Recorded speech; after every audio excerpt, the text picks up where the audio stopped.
भी आपके सामने शाया होगी। तो सबसे पहले गुरु सर, टाइम देने के लिए शुक्रिया। इरफान जी, सबसे पहले तो मैं आपका शुक्रिया करता हूँ, थैंक यू, धन्यवाद कि आपने मुझे इस लायक समझा कि आज आप मेरे लिए वक्त निकाल के आए कि कुछ चीज़ें पूछने के लिए। तो शुक्रिया सर, मेरे लिए भी एक जी, थैंक यू प्लेजर जी, है कि थैंक यू, आपने मुझे थैंक यू। टाइम दिया पूछना चीज़ को। सर, सबसे पहले हम बात करेंगे जो कि एक मेंटल हेल्थ का बहुत बड़ा इशू रहता है। हम अगर और भी काफ़ी चीज़ें करें तो स्टडी वगैरह ये तो रहती ही है, लेकिन बिल्कुल उसी के बिल्कुल। साथ साथ एक मेंटल हेल्थ जो बंदे की कहते हैं कि लाइफ के लिए एक इम्पॉर्टेंट रोल प्ले करती है, तो हम उसी पे बात करेंगे। सर, जैसे मेंटल हेल्थ होगी, काफ़ी बच्चे होते हैं, जैसे मैं भी एज अ स्टूडेंट बात करूँ तो हमें भी जब स्टडीज़ करनी पड़ती हैं तो हमें कुछ दोस्त ऐसे मिलते हैं कि जो साइकोलॉजिकली और मेंटली काफ़ी डिप्रेस्ड होते हैं। मतलब वो किसी से बात नहीं कर पाती, उसमें शाइनेस की होती है। उसके बाद वो घर पे ही पड़े रहते हैं, मतलब उनकी जो मेंटल हेल्थ है बिल्कुल ज़ीरो रहती है। तो सर, इनको ओवरकम कैसे किया जाए? देखो, जिस तरह से हमारे पास ना बहुत सारी काउंसलिंग्स आती हैं, जी सर। जैसे मैंने बहुत जगह पे बच्चों की काउंसलिंग्स की हैं, कुछ ऐसे केसेस भी मेरे पास आए हैं, कुछ ऐसी भी मेरे पास काउंसलिंग आई हैं जिनकी मैंने वीडियो कॉल पे काउंसलिंग की जी है, सर। जिसे हम कह सकते हैं कि 18 साल से ज़्यादा उम्र के बच्चों की जैसे कि मैंने उनकी भी काउंसलिंग जी। की है। जैसे मैं आपको एक चीज़ बताऊंगा कि हम छोटे बच्चे से ही लेते हैं, जैसे कि एक छोटा बच्चा होता है ना, उस बच्चे को भी अगर हम एक ही चीज़ के लिए उसको हम रोज़-रोज़ बोलेंगे ना, तो वो भी शायद डिप्रेस में चला जाएगा। उसको भी होगा कि मुझे मेरी मदर या मुझे मेरा फादर एक ही चीज़ में बोल रहा है। हम मान लें कि अगर किसी भी बच्चे को अगर कोई चीज़ नहीं आ रही है, जी। या मान लेते हैं कोई 4th का स्टूडेंट है, 5th का स्टूडेंट है, 6th का है, 7th का है या 10th का है। अगर उस बच्चे को कोई भी चीज़ नहीं आ रही है, तो हमने कभी उसे ऐसा नहीं बोलना है कि बच्चे तेरे को कोई चीज़ नहीं आ रही है। उसको हमने हमेशा यही चीज़ बतानी है कि बच्चे तू कर सकता है। जी सर। जब हम उसको इस चीज़ में डालेंगे ना कि तू मोटिवेट करेंगे। मोटिवेट करेंगे, तो जी। कर सकता है यार, क्यों नहीं कर सकता, ये तो ईज़ी है। जी। तो उस बच्चे को अपने अंदर एक फ़ील आएगा कि मेरे को देखो किसी की तरफ से मोटिवेट मिला है कि मैं जी। कर सकता हूँ, कर सकता हूँ। तो इस तरह से वो बच्चा भी एनकरेज होता रहेगा, डे बाय डे आगे बढ़ता जी, जाएगा। जी। आपने बड़ी अच्छी बात कही कि motivation play a very vital role in this procedure. कि आप अगर स्टडी कर रहे हो तो अपने बच्चे को ये नहीं है कि आप कुछ कर ही नहीं सकते, आप में वो कैपेबिलिटी नहीं है। आपने बच्चों को मोटिवेट जैसे मेरे करना पास है। में जी सर। आपकी बात कट हो रही है, मैं आपको जी। बताता हूँ। जैसे मेरे पास एक केस आया था जी। 10th के बच्चे का। उसके पेरेंट्स की मेरे साथ डीलिंग थी, तो जब उनको पता चला कि मैं as a psycho counsellor work कर रहा हूँ, तो उन्होंने मेरे से साथ डिस्कशन की जी। कि आप मेरे बच्चे को मतलब थोड़ा-सा ट्रैक पे ले आओ। जी। तो ट्रैक पे लाने के लिए अब डायरेक्टली मुझे उसके बच्चे के साथ दोस्ती करना या उनसे बातचीत करने में मुझे काफ़ी वक़्त लगता, जी। और मैं एज़ अ टीचर बन के उसके घर पे गया, एज़ अ टीचर बन के। मीन्स कि मैं टीचर नहीं था उसका, बट एज़ अ टीचर बन के, जब मैं टीचर बन के गया ना, तो वो बच्चा जब मैंने फर्स्ट टाइम उसकी बुक्स खुलवाई, तो वो थोड़ा-सा घबराया कि शायद सर स्ट्रिक्टली हैं, और फिर बीच में वो कभी स्माइल करे या जिसे हम कह सकते हैं कि किसी का एक मज़ाक बनाना, जी। इस तरह से वो कर रहा था। तो डे बाय डे मैंने उससे, जैसे 5 बुक्स थी उसकी, 5 बुक्स थी पढ़ने के लिए, इंग्लिश, मैथ्स, साइंस, एसएसटी और हिंदी थी। जी। मैंने उसको बोला आज हम इंग्लिश पढ़ेंगे। जैसे हमने इंग्लिश स्टार्ट किया, तो मैंने उसको पढ़ाना नहीं था, उसे ट्रैक पे लाना था।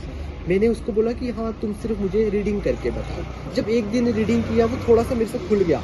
सेकंड डे मैंने उसको उसी वे में लाया, थर्ड डे में लाया, जब 1 हफ्ता बीता, तो वो पूरा मेरे साथ कंफर्टेबल हो गया। जब वो मेरे साथ कंफर्टेबल हो गया, तो वो नेचुरली बात है कि उसको मेरे से अपनी हर बात शेयर करना स्टार्ट की। जब उसने मेरे से अपनी हर बात शेयर करना स्टार्ट कर दी, तो फिर मैंने उसे एज़ अ काउंसलिंग वे पे रोज़ का थोड़ा-थोड़ा, जैसे कहते हैं ना कि छोटी-छोटी सी डोज़ मेडिसिन दे के उसे समझाना, रोज़ का थोड़ा-थोड़ा मैंने उसको समझाना स्टार्ट किया, तो वो ट्रैक पे आ गया। हाँ तो सर, इस बड़ा तरह से भी इम्पॉर्टेंट वो मुद्दा अच्छा केयरिंग है। एंड शेयरिंग कहते हैं कि बहुत एक इम्पॉर्टेंट रोल प्ले करती है।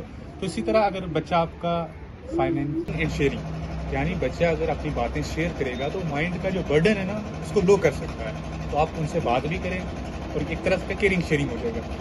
उसके बाद जो एक बहुत पुंछ में ट्रेंडिंग में मुद्दा भी है, और एक पुंछ में नहीं, ना जाने हम कहीं भी विजिट करते हैं तो ये मुद्दा हमें देखने को मिलता है। सर, आपने मोटिवेशन की बात की। काफ़ी जब हम रेस्टोरेंट वगैरह में जाते हैं, विज़िट करते हैं, तो ऐसे बच्चे होते हैं बहुत ही जो कि गरीब खानदान से ताल्लुक़ रखते हैं। उनकी जैसे कहते हैं ना चाइल्ड एक्सप्लॉयटेशन बहुत ज़्यादा होती है। हाँ, मतलब जैसे बच्चों को पुश करके काम कर, you have to do, you child have to labour, do. Child तो लेबर। उसको आप कैसे मोटिवेट करके उनको बाहर निकालते हो और उनको स्किल में डालते हो, स्टडीज़ में लाते हो? मैं एक चीज़ शेयर करूँगा, लगता नहीं है कि मुझे शेयर करनी चाहिए, फिर भी जो मेरे मन की जो फीलिंग्स है मैं आपको वही बताऊँगा। इसमें एक चीज़ है कि कोई अपनी खुशी से काम नहीं करता। जी। अगर देखा जाए कोई अपनी खुशी से बच्चा काम नहीं करेगा। 18 साल से कम उम्र का बच्चा अगर काम करेगा ना, अगर उसको घर पे वो सारी फैसिलिटीज़ मिल रही होंगी तो कोई खुशी से वो बच्चा वर्क नहीं करेगा। या उसकी फैमिली में कुछ प्रॉब्लम्स होंगी, या उसको पढ़ाई के लिए अमाउंट नहीं होगा, पैसा नहीं होगा, या उसके पापा लेबर होंगे, इतना एफर्ट्स नहीं कर पा रहे होंगे, इस वजह से भी बच्चा जो है कि काम करता है। लेकिन जब 1-2 बच्चों की मैंने काउंसलिंग की है, जैसे कल की थी मैंने एक की या परसों की थी, मैं उन बच्चों को यही चीज़ बोलता हूँ कि हमारे पास यहाँ पे एक ना स्किल इंडिया के कोर्सेज है, मतलब प्रधानमंत्री कौशल विकास योजना। उसमें ये चीज़ है कि अगर कुछ बच्चे हैं जो 18 साल से कम है या 18 साल से ज़्यादा है, कुछ बच्चों को इलेक्ट्रिशियन का शौक होता है, कुछ को प्लम्बरिंग का शौक होता है, कुछ ऐसे होते हैं जो कहते हैं हम टेलर बने, या कुछ ऐसे होते हैं, आजकल आपको पता है कि जेंडर मेंशन ना करो तो कुछ ऐसे भी हैं जो ब्यूटिशियन का काम करना चाहते हैं, जो कुछ ऐसे या ब्यूटी पार्लर, या कुछ ऐसे कहते हैं कि हम कंप्यूटर के कोर्सेज करें। तो मैं उन बच्चों को इस तरह की काउंसलिंग करके उन्हें मोटिवेट करता हूँ कि भाई हम आपको फ्री ऑफ कॉस्ट कंप्यूटर करवाएंगे, 1 ईयर का डिप्लोमा होगा, अकाउंट्स करोगे 1 ईयर का डिप्लोमा होगा, टैली करोगे 1 ईयर का डिप्लोमा होगा। तो इससे ये चीज़ होगा कि जब बच्चा टेक्निकल काम सीख लेगा तो वो किसी कंप्यूटर की शॉप पे भी जाके वो अपनी लाइफ को सिक्योर कर सकता है, ना कि मजदूरी करके और ना कि किसी होटल पे या किसी शॉप पे किसी के बर्तन साफ करके। अगर देखा जाए तो अगर मेरा बच्चा ऐसा काम करेगा, मैं जब भी किसी बच्चे की काउंसलिंग करता हूँ या किसी को भी देखता हूँ किसी बच्चे को काम करते हुए, तो सबसे पहले तो मुझे मेरे बच्चे की याद आती है कि अगर मेरा बच्चा इसकी जगह होता तो शायद मुझे कैसे फील होता। और कोई भी पेरेंट्स नहीं चाहेंगे कि मेरा बच्चा मजदूरी करे, शायद उनकी भी कोई मजबूरी रही होगी, लेकिन हमारा काम है कि बच्चों को उस माहौल से निकालना, चाइल्ड लेबर से निकालना। और लेकिन इसमें मैं बच्चों को फिर ट्रेनिंग्स करवाता हूँ, मतलब ट्रेनिंग सेंटर में हमने भिजवाते हैं, फिर बच्चे वहाँ ट्रेनिंग करते हैं। ट्रेनिंग करने के बाद जब उनकी वो ट्रेनिंग कंप्लीट हो जाती है, फिर हम उन बच्चों को किसी भी रेस्टोरेंट में या कंप्यूटर शॉप में, रेस्टोरेंट में होगा तो एज अ मैनेजर की पोस्ट में, या कोई कंप्यूटर शॉप होगी तो वहाँ पे हम उनको फिर जॉब के लिए उन्हें भिजवाते हैं। जैसे कि सर ने बताया कि अगर किसी चाइल्ड की ऐसी एक्सप्लॉयटेशन हो रही है तो सर मैंने तो सुना है इसमें एक नंबर भी होता है, चाइल्ड हेल्पलाइन नंबर, तो वो क्या है सर? जैसे एक चाइल्ड हेल्पलाइन नंबर होता है 1098। हम जहाँ पर भी अवेयरनेस करते हैं तो हम सबको बोलते हैं कि अगर आपको कोई भी प्रॉब्लम हो रही है तो आप 1098 पर कॉल कीजिए। लेकिन हम उन बच्चों को ये भी कहते हैं, कुछ बच्चे ऐसे होते हैं ना, पापा ने डांट दिया, मम्मा ने डांट दिया, बच्चे क्या करते हैं, हम 1098 पे कॉल कर रहे हैं। तो अपने इसके थ्रू मैं ये मैसेज भी दूंगा कि अननेसेसरी कॉल के ऊपर भी उनके ऊपर एक्शन हो सकता है। अब पेरेंट्स का हक है बच्चों को डांटने का, समझाने का, मतलब कॉल वहाँ करनी है जो नेसेसरी पोजीशन हो, जहाँ पे उनको लगे कि भाई हमारे साथ अननेसेसरी कोई काम हो रहा है। जैसे कि हम मान लेते हैं कि कईयों की स्टेप मदर होती है, स्टेप फादर होते हैं, या कुछ ऐसा कोई इशू आ जाए बीच में, बच्चा कंफर्टेबल ना हो, उस वे में बच्चा जो है 1098 पे कॉल करे।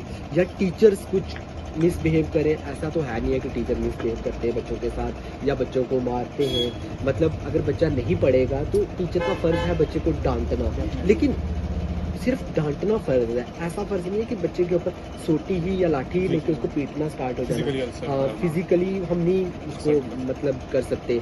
अगर बच्चा नहीं पढ़ रहा है तो हम इसमें सबसे पहले यही चीज़ करेंगे, टीचर्स यही करें कि उनके पेरेंट्स से डिस्कशन करें, मीटिंग करें, कि पेरेंट्स बात करें बच्चों से, डायरेक्टली खुद से एक्शन मत लें। अगर टीचर खुद से एक्शन लेते हैं तो बच्चा कॉल कर देगा, तो फिर ये एक्शन टीचर्स के ऊपर ही आ जाएगा। जैसे कि सर ने बहुत इंपॉर्टेंट बात कही, ऐसा नहीं है कि जो 1098 आपने नंबर बताया, ऐसा नहीं है कि मेरे को मन आया मैं निकाल के फ़ोन निकाल दूँ, हाँ जी सर ये हो गया वो हो गया, ऐसा नहीं है। जब भी कोई असेंशियल मुद्दा होगा, इंपॉर्टेंट पॉइंट होगा, then you have to call, otherwise आपको क्राइम भी आप सर अंजाम दे सकते हो। अगर आप ऐसा करते हो कि नहीं मन आया उठा के कॉल लगा दी, तो आपके ऊपर एक्शन भी हो सकता है। जैसे हमारे पास लास्ट टाइम ही देखा जाए, कुछ बच्चे कॉल करते हैं, हाँ हम खेल रहे थे, उस आंटी ने हमें डांट दिया, तो हम ये अननेसेसरी चीज़ है। नहीं, ये अननेसेसरी चीज़ है। अब घर वाले ताऊ जी हो गए, चाचू हो गए, दादू हो गए, दादी होगी, पेरेंट्स हो गए, बच्चों को डांटेंगे तो सही ना। इवन कि हम भी अपने बच्चों को अच्छी मतलब डांटते हैं, इसका मतलब ये नहीं है कि बच्चे उठ के कॉल करें। बच्चों को भी ये चीज़ समझनी चाहिए कि भाई हमें भी उनके साथ कोऑपरेट करना चाहिए, और जो बाकी लोग हैं उनको भी समझना चाहिए कि हमें भी बच्चों के साथ कोऑपरेट करना चाहिए। बात पे हमें बच्चों को टॉन्ट नहीं लगानी चाहिए कि तू नहीं पढ़ता यार, तू नहीं पढ़ सकता। नहीं, अगर बच्चा नहीं पढ़ सकता उसको बोला बच्चा तू पढ़ सकता है, क्यों नहीं पढ़ सकता, तू कर सकता है तेरे लिए, क्योंकि आजकल देखा जाए कोई भी काम मुश्किल नहीं है, हर काम हम इजली वे में कर सकते हैं। सिर्फ करने का पैशन होना होना चाहिए। चाहिए, जेन्युइन होना तो चाहिए। सर ने बहुत इंपॉर्टेंट बात कही, जैसे हमने बात की सबसे पहले कि अगर कोई डिप्रेस्ड है, मेंटली अच्छा नहीं है, तो वो अपनी इस हालत को कैसे ओवरकम कर सकता है, एक बात। दूसरी बात, उसका करने का तरीका क्या है। सर ने बताया मोटिवेशन, उसको पुश करो कि आप कर सकते हो, ऐसा कुछ नहीं है जो हम नहीं कर सकते, मोटिवेट करें। उसके बाद जैसे केयरिंग एंड शेयरिंग की बात भी बीच में हुई, उससे बातें करें। जब उससे आप बातें करोगे बच्चों से, तो अपनी जो बर्डन है माइंड मेंटली, वो आपके सामने शेयर करेगा, आप उसका हल भी निकाल सकते हो। दूसरी बात, अगर कोई चाइल्ड एक्सप्लॉयटेशन हो रही है, तो वो भी सर ने बताया कि सबसे पहले सोल्यूशन का एक नंबर है चाइल्ड हेल्पलाइन, उस पर भी कॉल करो, अननेसेसरी नहीं करना है। तो ये आज की कुछ हमारी इंपॉर्टेंट डिस्कशन थी। मुझे उम्मीद है सर, आपका बहुत बड़ा शुक्रिया। ठीक है जी, थैंक यू जी। Thank you. आप मेरे लिए इतना टाइम निकाल के आपके आए, आपका भी Thank you, बहुत बहुत शुक्रिया। ठीक है जी, Thank थैंक यू जी।